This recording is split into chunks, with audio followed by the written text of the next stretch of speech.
Merhaba, kanalıma hoş geldiniz. Bugünkü tarifimiz patates graten.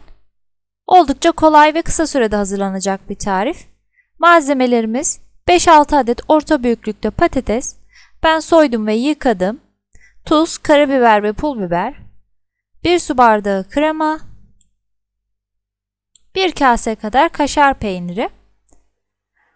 Patatesleri dilimlemeden önce yıkadım.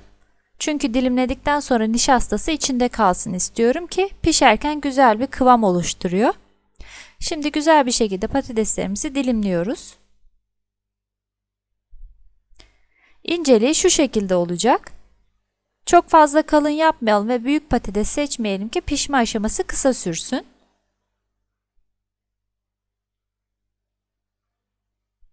Bu şekilde bütün patateslerimi dilimliyorum.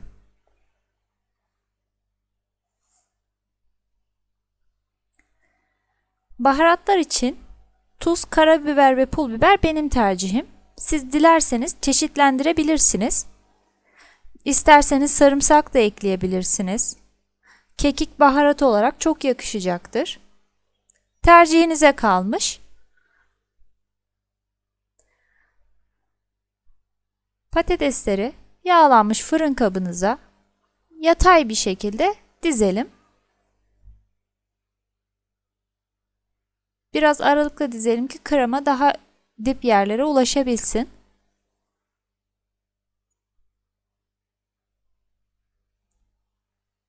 Anne, Efendim, aslında şu. ne yapıyorum? Patates graten yapıyorum. Evet, gördüğünüz gibi oğlum da tabii ki yanımda merakla bekliyor. Patates onun da sevdiği bir sebze. Özellikle kızartmaya her çocuk gibi bayılıyor o da. Ama patates grateni de çok seviyor. Şimdi üzerine ekleyeceğimiz sosumuzu hazırlıyoruz. Bunun için 1 su bardağı sıvı krema. Karıştırma kabıma alıyorum. Benim kremam oldukça sıvı. İsterseniz süt ilavesi yapın katı kremalarda. Şimdi baharatlarımızı ekliyoruz. Ve karıştırıyoruz. Anne.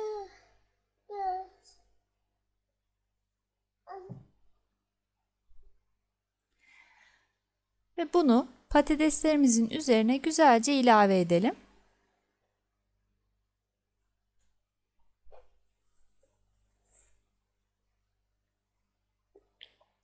Her yerine gelecek şekilde yayıyoruz.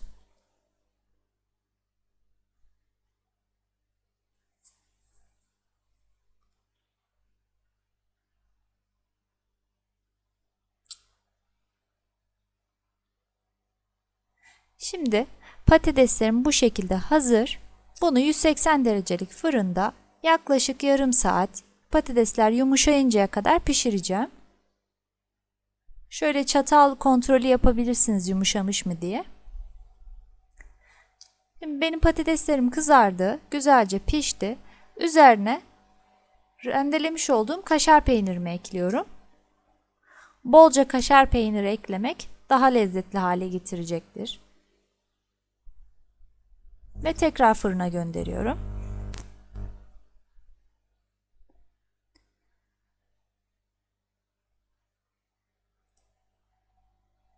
Mis gibi kızardı. Gördüğünüz gibi oldukça güzel kızardı.